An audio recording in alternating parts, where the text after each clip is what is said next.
இலங்கையின் முதற்தர சுற்றுலா தலம் ரீச்சாவின் மாபெரும் உணவு திருவிழா ஆகஸ்ட் மாதம் 7, 8, 9 மற்றும் 10ஆம் தேதிகளில் மாலை 6 மணி முதல் 10 மணி வரை. இன்றே டிக்கெட்டுகளை பெற்றுக் கொள்ளுங்கள்.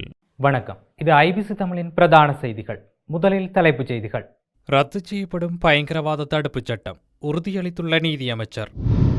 உயர் பாதுகாப்பு வலய காணி விடுவிப்பு கோரி யாழில் தொடரும் போராட்டம். இந்திய அரசுடன் இணைவதற்கு தமிழ் கட்சிகள் திட்டம். சிவசக்தி ஆனந்தன் பகிரங்கம். காணாமல் போன ஆட்கள் தொடர்பில் தெளிவூட்டும் கலந்துரையாடல். இஸ்ரேல் ஹிஸ்புல்லா போர் நிறுத்தம் அறிவிப்பு. காணாமல் போன கடற்றொழிலாளர்கள் 8 நாட்களுக்கு பின் சடலமாக மீட்பு. ஜனாதிபதியை சந்தித்த ஐசிசி தலைவர் ஜெய்ஷா. மட்டு பிரதான பஸ் தரிப்பு நிலையத்தில் ஆணொருவர் சடலமாக மீட்பு. இனி தொடர்பான விரிவான செய்திகள்.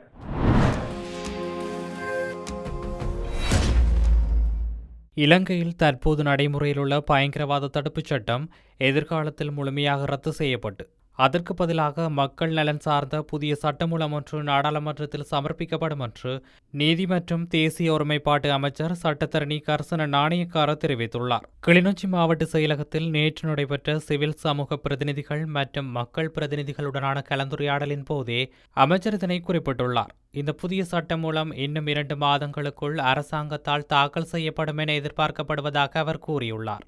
மேலும் இந்த சட்டம் தனிநபர்களையோ அல்லது ஏனைய அரசியல் தரப்பினரையோ ஒடுக்குவதற்காக பயன்படுத்தப்பட மாட்டாது என்றும் உண்மையான பயங்கரவாத அச்சுறுத்தல்களை தடுக்கும் நோக்கிலேயே இது கொண்டுவரப்படுகிறது என்றும் அமைச்சர் கர்சன நாணயக்கார வலியுறுத்தியுள்ளார். மேலும் கடந்த காலங்களில் காணாமலாக்கப்பட்டவர்கள் விடயத்தில் முன்னைய அரசியல்வாதிகள் முயற்சி எடுத்திருந்தால் இவ்வாறான பிரச்சினைகளுக்கு தீர்வு கண்டிருக்க முடியும். யுத்தம் முடிவுக்கு கொண்டுவரப்பட்டாலும் சகவாழ்வு, நல்லிணக்கம், ஒற்றுமை என்பவற்றை அமைப்பதற்கு முடியாமல் போயிருக்கின்றது. இந்த அரசாங்கம் அதற்கான முயற்சிகளை எடுக்கும்.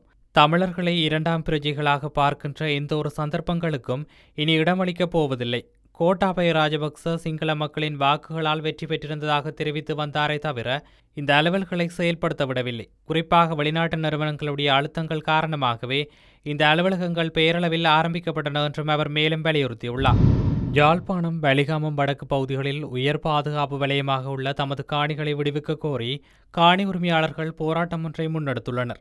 ஒவ்வொரு வெள்ளிக்கிழமையும் போராட்டம் நடைபெறும் நிலையில் இராணுவத்தினரின் கொமாண்டோ பங்களா முன்பாக நேற்று அமைதி வழியில் போராட்டத்தில் ஈடுபட்டுள்ளனர். வெளிவடக்கு பலாலியைச் சேர்ந்த மக்கள் கடந்த 1990ஆம் ஆண்டு ஜூன் மாத கால பகுதியில் அவர்களது சொந்த இடங்களிலிருந்து வெளியேற்றப்பட்ட பின்னர் அப்பகுதி உயர் பாதுகாப்பு வலயமாக காணப்படுகிறது. யுத்தம் முடிவடைந்து 17 ஆண்டுகள் கடந்த நிலையிலும் அப்பகுதியிலிருந்து பாதுகாப்பு தரப்பினர் வெளியேறாத நிலையில் அவை உயர் பாதுகாப்பு வலயமாகவே காணப்படுகிறது.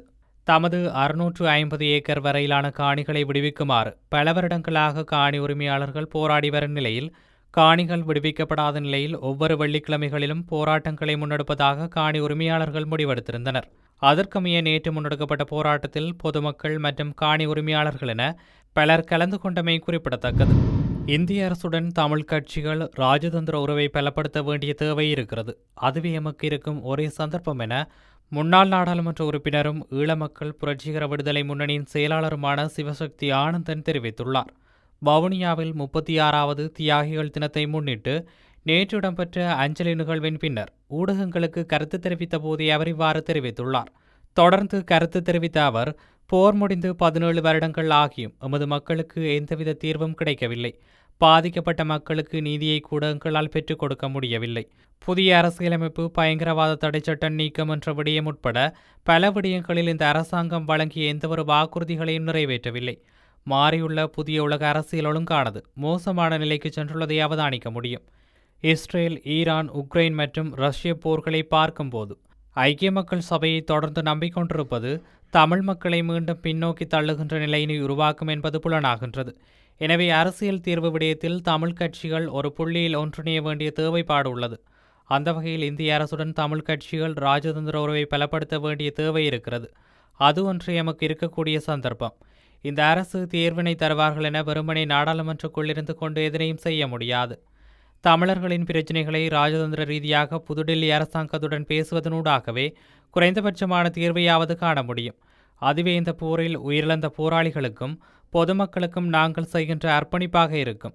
எனவே தமிழ் தேசிய கட்சிகள் ஒன்றிணைந்து செயற்பட வேண்டும். இதுவே இந்த தியாகிகள் தினத்தில் நாங்கள் விடுக்கின்ற பிரதான கோரிக்கை என குறிப்பிட்டுள்ளார். தேசிய நல்லிணக்கம் காணாமல் போன ஆட்கள் பற்றிய அலுவலகம் முன்னெடுத்துள்ள நடவடிக்கை தொடர்பாக கிளிநொச்சி மாவட்டத்தைச் சேர்ந்த சமூக மட்ட அமைப்புகளை தெளிவூட்டும் கலந்துரையாடல் இடம்பெற்றுள்ளது. நீதியமைச்சர் ஹர்சன நாணயக்கார தலைமையில் கிளிநொச்சி மாவட்ட செயலகத்தில் குறித்த கலந்துரையாடல் இடம்பெற்றுள்ளது.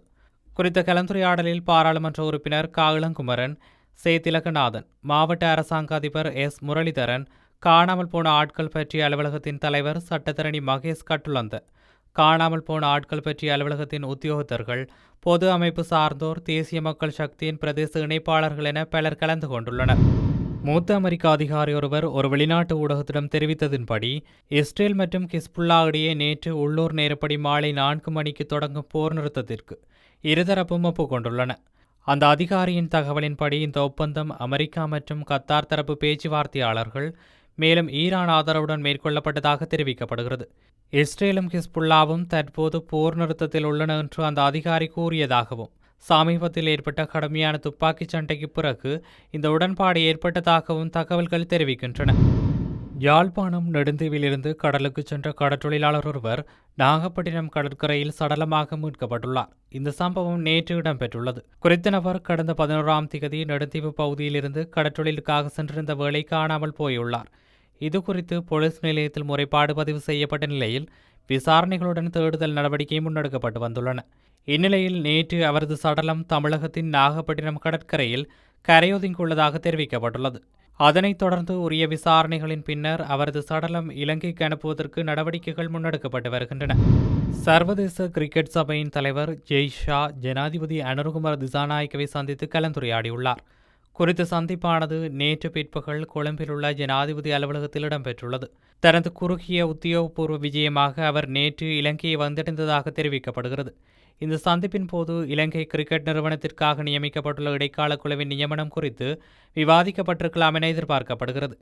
தேசிய கிரிக்கெட் நிர்வாக அமைப்புகளின் செயற்பாடுகள் தொடர்பாக ஐசிசி கொண்டுள்ள விதிகளுக்கு இந்த இடைக்கால குழுவின் நியமனம் முரணானது என ஐசிசி தெரிவித்துள்ளமை குறிப்பிடத்தக்கது.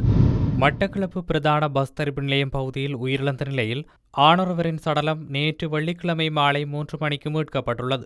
இவர் இதுவரை அடையாளம் காணப்படவில்லை எனவும் இவரை அடையாளம் தெரிந்தவர்கள் போலீசாரிடம் தொடர்பு கொள்ளுமாறு பொதுமக்களிடம் மட்டு தலைமையக போலீசார் கோரிக்கை விடுத்துள்ளனர். குறித்த பகுதியில் உள்ள பாவியை அண்டிய பகுதியில் உள்ள மரத்தின் கீழ் உயிரிழந்த நிலையில் 60 வயது மதிக்கக்கூடிய ஆணொருவர் உயிரிழந்த நிலையில் கிடப்பதைக் கண்டு பொதுமக்கள் போலீசாருக்கு தெரிவித்துள்ளனர். இதனையடுத்து சம்பவ இடத்துக்கு சென்ற போலீசார் விசாரணைகளை மேற்கொண்டு உயிரிழந்தவரை அடையாளம் காணாததை அடுத்து சடலத்தை மீட்டு பிரேத பரிசோதனைக்காக மட்டு போதனா வைத்தியசாலையில் ஒப்படைத்துள்ளதாகவும் இவரை அடையாளம் தெரிந்தவர்கள் போலீசாருடன் தொடர்பு கொள்ளுமாறும் பொதுமக்களிடம் கோரிக்கை விடுத்துள்ளனர். இது தொடர்பாக மட்டு தலைமையக போலீசார் மேலதிக விசாரணைகளை மேற்கொண்டு வருகின்றனர். செய்திகளின் நிறைவாக மீண்டும் தலைப்புச் செய்திகள். ரத்து செய்யப்படும் பயங்கரவாத தடுப்புச் சட்டம் உறுதியளித்துள்ள நீதியமைச்சர். உயர் பாதுகாப்பு வலய காணி விடுவிப்பு கோரி யாழில் தொடரும் போராட்டம். இந்திய அரசுடன் இணைவதற்கு தமிழ் கட்சிகள் திட்டம். சிவசக்தி ஆனந்தன் பகிரங்கம். காணாமல் போன ஆட்கள் தொடர்பில் தெளிவூட்டும் கலந்துரையாடல்.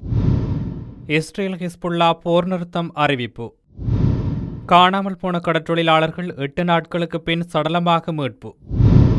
ஜனாதிபதியை சந்தித்த ஐசிசி தலைவர் ஜெய் ஷா. மட்டு பிரதான பஸ் தரிப்பு நிலையத்தில் ஆணொருவர் சடலமாக மீட்பு. இத்துடன் ஐபிசி தமிழின் பிரதான செய்திகள் நிறைவு பெற்றன. மேலும் செய்திகளை அறிந்து கொள்ள ஐபிசி தமிழ் என்ற எமது யூடியூப் பக்கத்தினூடாக இணைந்திருங்கள். வணக்கம்.